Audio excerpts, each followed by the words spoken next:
본 연구는 인공지능학과 석사과정 조준우, 남승태, 노다니엘 학생과 전자전기공학부 고정환 교수님 그리고 박은병 교수님과 함께 진행되었습니다. 본격적인 연구 내용의 설명에 앞서서 기본적인 백그라운드 먼저 잠깐 설명을 드리고 넘어가도록 하겠습니다. 지금까지 저희는 이 데이터 또는 시그널을 어떤 디스크릿한 표현을 사용해서 나타내었는데요. 이미지 같은 경우에는 2D 픽셀 어레이로 표현되어지고 3차원 쉐입은 3D 메쉬 또는 포인트 클라우드로 나타냅니다. 또한 오디오 시그널도 마찬가지로 전부 다 어떤 디스크릿한 표현을 사용한다는 공통점을 가지고 있는데요. 사실 저희가 살고 있는 리얼월드, 컨티뉴어스한 리얼월드와는 다소 괴리감이 있습니다. 네, 그래서 어떤 이 간극을 줄이기 위해서 이 데이터 시그널들을 함수로 표현하고자 하는 아이디어가 예전부터 제시가 되었습니다.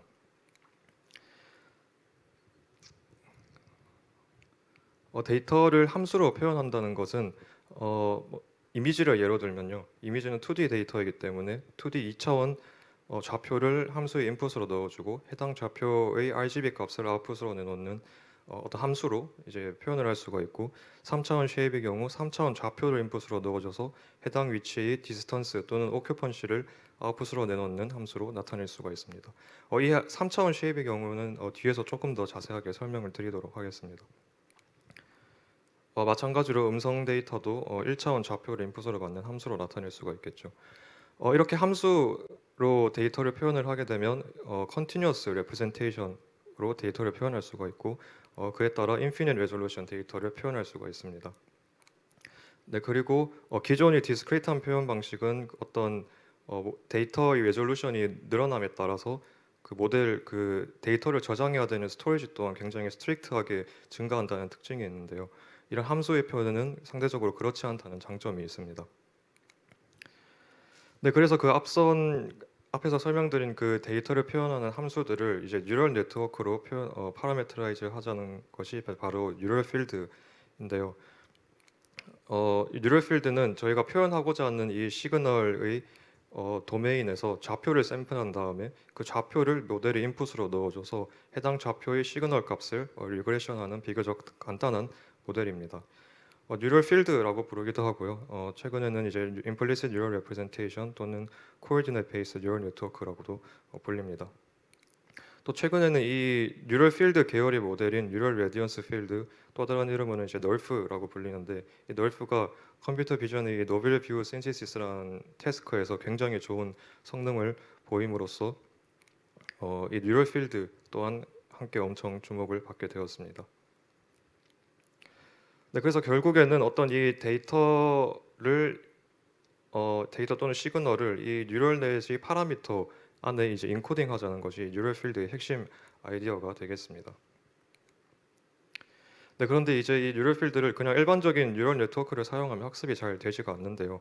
그 이유는 이제 뉴럴 넷에 이제 스펙트럴 바이어스라고 하는 것이 있기 때문입니다.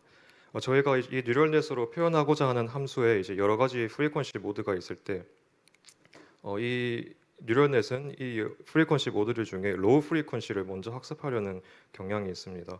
그렇기 때문에 저 함수 내에 있는 이제 하이 프리퀀시까지 학습을 시키기 위해서는 학습이 굉장히 오래 걸린다는 문제가 발생하는데요. 실제로 이제 저 오른쪽에 이제 저런 슈퍼비전 이미지를 줘놓고 일반적인 MLP로 모델 학습을 시켜보면은 굉장히 블러리한 이미지가 나오는 것을 확인할 수가 있습니다. 네, 그래서 이 뉴럴넷의 스펙트럴 바이어스를 어떻게 해결하기 위해서 최근에 이제 굉장히 많은 연구들이 이루어지고 있는데요. 그 중에서 이제 처음으로 이 스펙트럴 바이어스를 굉장히 효과적으로 해결한 논문인 사이렌이 2019년에 발표가 되었습니다. 이 사이렌의 방법은 사실 굉장히 단순한데요.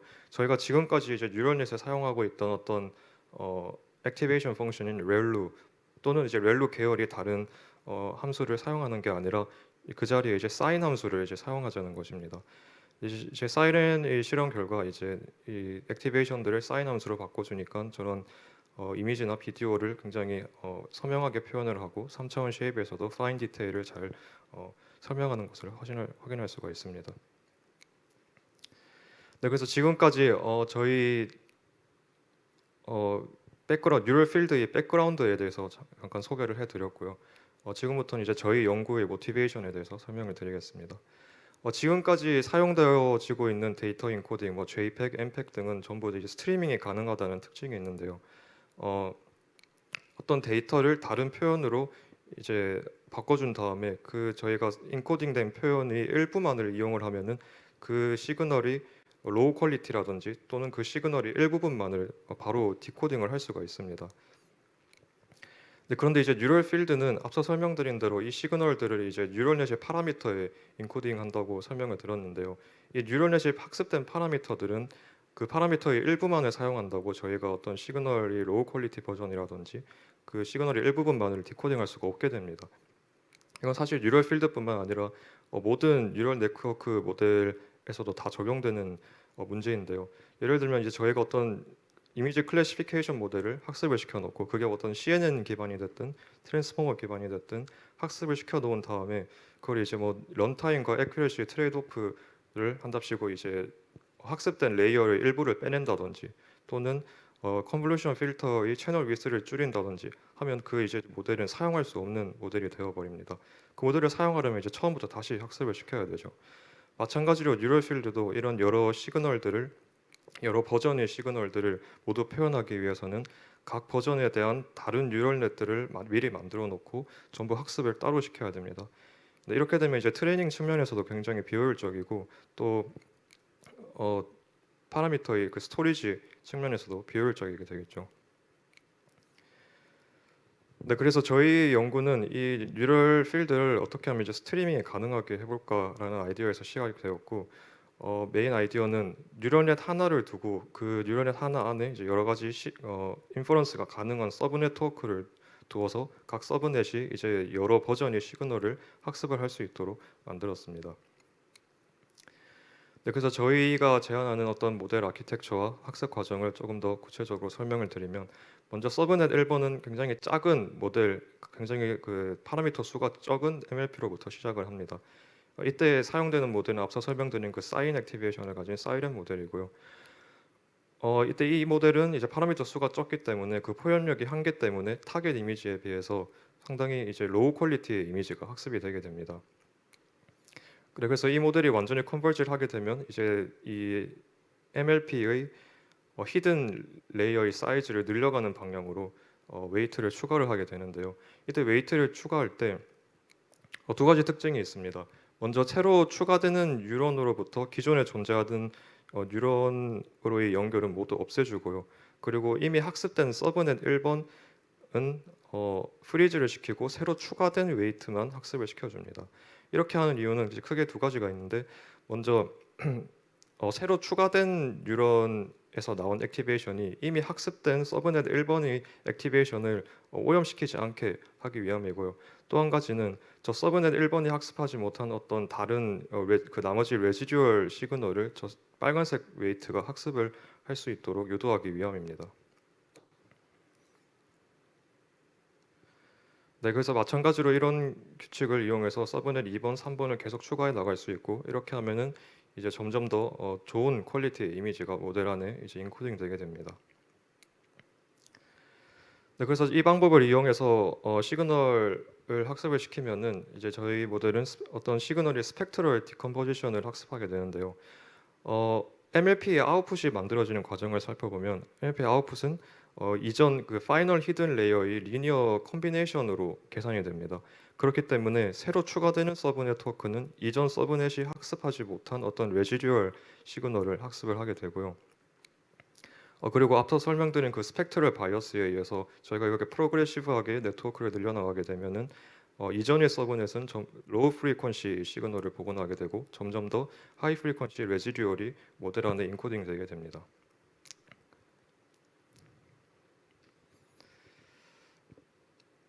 그래서 실제 이 방법을 이용해서 이미지를 학습을 시켜보면 학습을 시킨 다음에 그 이미지의 프리의 스펙트럼을 시각화한 것인데요. 확인을 해본 결과 이제 점점 더 하이 프리퀀시가 추가되는 것을 확인할 수가 있었습니다. 그래서 어떤 이 시그널의 퀄리티를 점점 증가시키는 이제 스펙트럼 그로잉 말고도 이미지 그 각 서브넷 안에 이미지 패치를 인코딩 시키는 스페이셜 그로잉, 또 비디오의 일부 프레임만을 인코딩시키는 템포럴 그로잉 또한 저희 모델을 이용해서 학습을 시킬 수가 있습니다. 네, 그래서 저희가 궁극적으로 하고자 하는 것은 하나의 서브넷 안에 이제 여러 개의 실행 가능한 하나의 네트워크 안에 이제 여러 개의 실행 가능한 서브넷을 두고 각 서브넷이 서로 다른 아웃풋을 만들어내고자 하는 것인데요.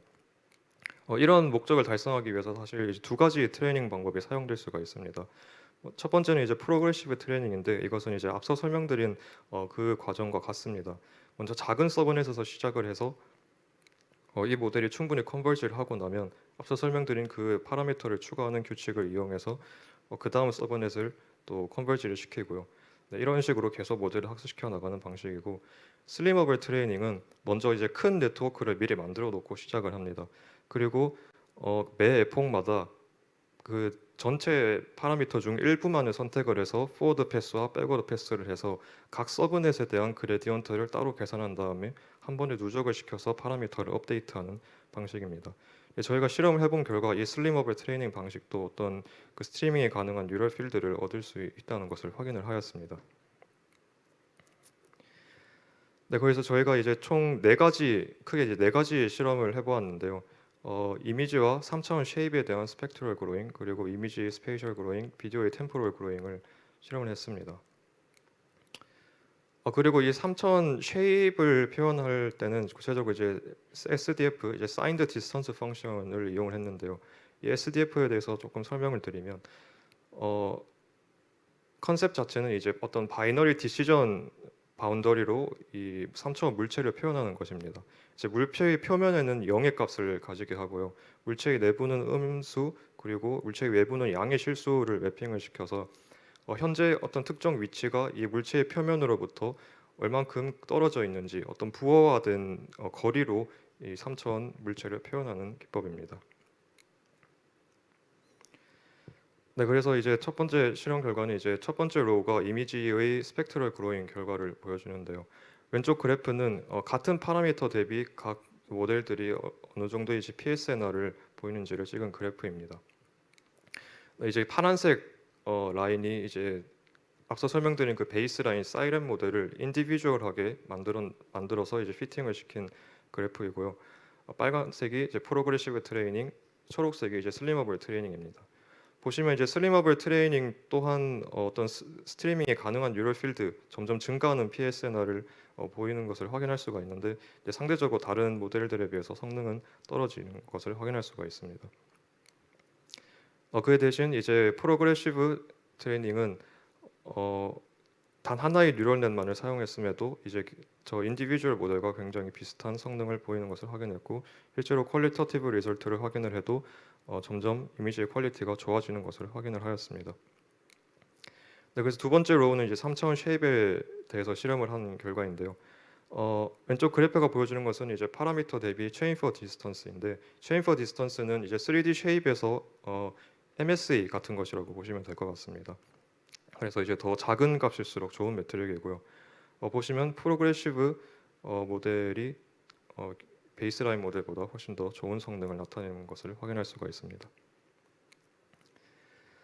다음 실험은 이제 이미지 스페이셜 그로잉인데요. 실험 왼쪽에 이제 그래프를 보시면 이제 저희 프로그레시브 트레이닝이 베이스라인보다 훨씬 더 성능이 좋은 것을 확인할 수 있고 무엇보다 이제 그 퀄리터티브 리조트를 봤을 때 이 인디비주얼 모델들은 각 이미지 패치를 따로 보기 때문에 이 학습된 이미지를 나중에 붙여보면은 저 패치와 패치 사이에 굉장히 눈에 띄는 아티팩트가 생기는 것을 확인할 수가 있었습니다. 근데 그에 비해 저희 모델은 단 하나의 네트워크로 이 이미지 패치를 전부 학습하는 것이기 때문에 그 패치 간의 연결을 굉장히 자연스럽게 학습을 할 수가 있었습니다. 네, 이제 두 번째 로우는 이제 비디오의 템포럴 그로잉 시험인데 마찬가지로 저희 프로그레시브 트레이닝 방식이 베이스라인보다 좋다는 것을 확인할 수가 있습니다. 네, 그리고 저희가 실험을 하면서 또 한 가지 알게 된 사실이 이제 이 베이스라인 사이렌 모델이 굉장히 학습이 불안정하게 된다는 것을 확인을 했는데요. 지금 그래프에서 보여지는 것은 이제 트레이닝 에폭마다 이제 PSNR을 찍은 그래프입니다. 지금 보시면 이제 하늘색이 이제 베이스라인 사이렌 모델인데 중간중간에 PSNR이 뚝뚝 떨어지는 모습을 볼 수가 있는데, 그때 실제로 떨어졌을 때 이미지를 디코딩을 해보면은 굉장히 노이즈가 많이 낀 이미지들을 확인할 수가 있습니다.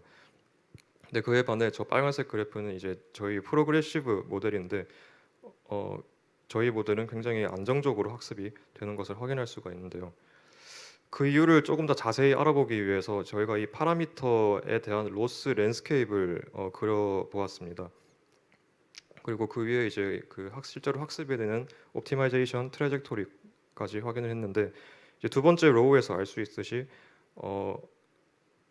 인디비주얼 베이스라인 모델은 어떤 이 굉장히 넌 컨벡스한 로스 랜드스케이프이 만들어져서 저 트래젝토리가 저런 언덕을 지나가기 때문에 PSNR이 떨어지는 상황을 연출했고, 또 그에 비해 이제 저희 모델은 굉장히 상대적으로 스무스한 랜드스케이프이어서 학습이 안정적으로 된다는 것을 확인할 수가 있었습니다.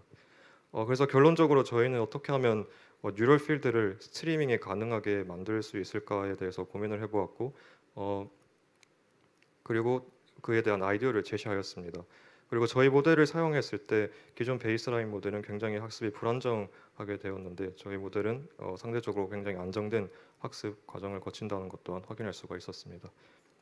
네, 제가 준비한 자료는 여기까지입니다. 감사합니다. 네, 흥미로운 발표 감사드립니다. 발표와 관련해서 질문 있으신 분은 줌 채팅창에 메시지를 남겨주시거나 손을 들어 주시면 마이크를 전달해 드리도록 하겠습니다.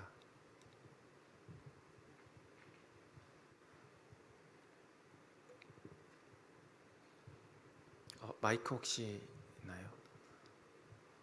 예,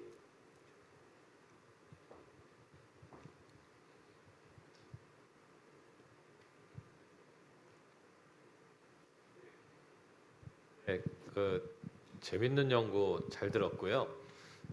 궁금한 게 있는데 슬림어블 네트워크하고 제안하신 구조를 비교해 보면은 중간중간 과정은 좀 달라도 결국은 네트워크를 다 만들고 나면 결국은 구조가 비슷할 것 같아요. 오히려 슬림어블 쪽이 커넥션이 더 많으니까, 물론 많다고 뭐 더 잘 되는 건 아니지만, 그래서 뭐 중간에 어떤 성능이 조금 나쁠 수는 있을 것 같은데, 어떤 간섭에 의해서 학습 중간중간에, 근데 결국 마지막에는 결국은 같은 구조의 네트워크가 될 유사한 구조가 되고, 학습도 뭐 물론 이제 조금 더 복잡한 학습일 것 같긴 한데 보니까 성능 차이가 꽤 나는 것 같아요. 그래서 혹시 그 원인이 뭘까 혹시 좀 고민해 보신 적이 있는지. 네. 먼저 그 파라미터 개수에 대해서 먼저 얘기해 주셨는데, 사실 파라미터 개수는 저희 프로그레시브 트레이닝은 웨이트를 없애긴 하지만 그 없앤 것을 모두 고려를 해서 전체 파라미터 개수는 이제 일치를 시킨 다음에 이제 실험을 진행하였습니다. 이제 그 부분에 어떻게 페어 컴패리선을 하기 위해서 그렇게 진행을 하였고, 그리고 슬림어블 모델이 프로그레시브에 비해서 상대적으로 굉장히 성능이 떨어지는 이유는, 그 슬림어블 트레이닝 과정에 보시면은 각 서브넷에 대한 그레디언트를 계산을 하고 걔네들이 그레디언트를 누적을 시켜서 한꺼번에 업데이트를 시키는 것인데요. 예를 들어서 이제 서브넷 1번과 서브넷 2번을 돈다고 생각하면은 서브넷 1번에 대한 그레디언트는 이미 계산을 해놓고 2번을 계산할 때 사실 이 2번 서브넷은 사실 1번 서브넷을 어느 정도 포함하고 있기 때문에 걔에 대한 그레디언트 계산이 사실 1번이 미리 학습해 놓은 그 미리 계산된 그레디언트를 방해를 하게 됩니다. 그렇기 때문에 이거를 누적시켜서 업데이트를 하게 되면 사실 전체 서브넷이 어느 정도 이제 전반적으로 평균된 각 서브넷이 이제 최적화된 아웃풋을 만들어내는 게 아니라 어느 정도 평균적인 결과를 만들어내게 돼서 상대적으로 성능이 떨어진다고 저희는 해석을 하고 있습니다. 네, 네, 알겠습니다. 예, 또 다른 질문 있으신 분 줌 채팅창이나 손 들어 주시면 감사하겠습니다. 예, 저쪽에.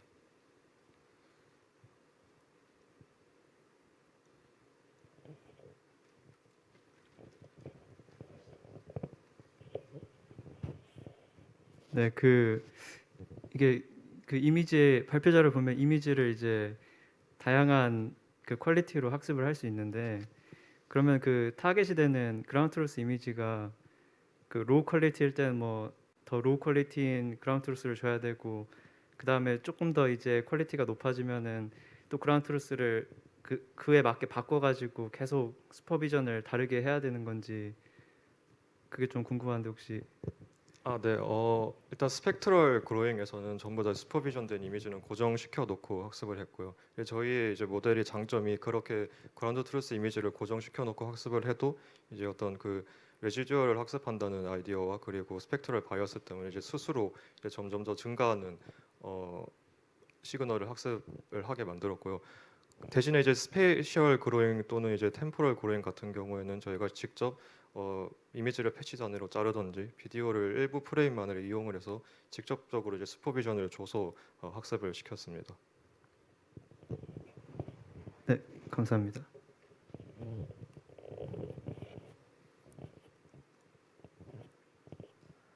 그러면 여기까지 하는 걸로 하고요. 발표 감사하고 답변도 감사드립니다.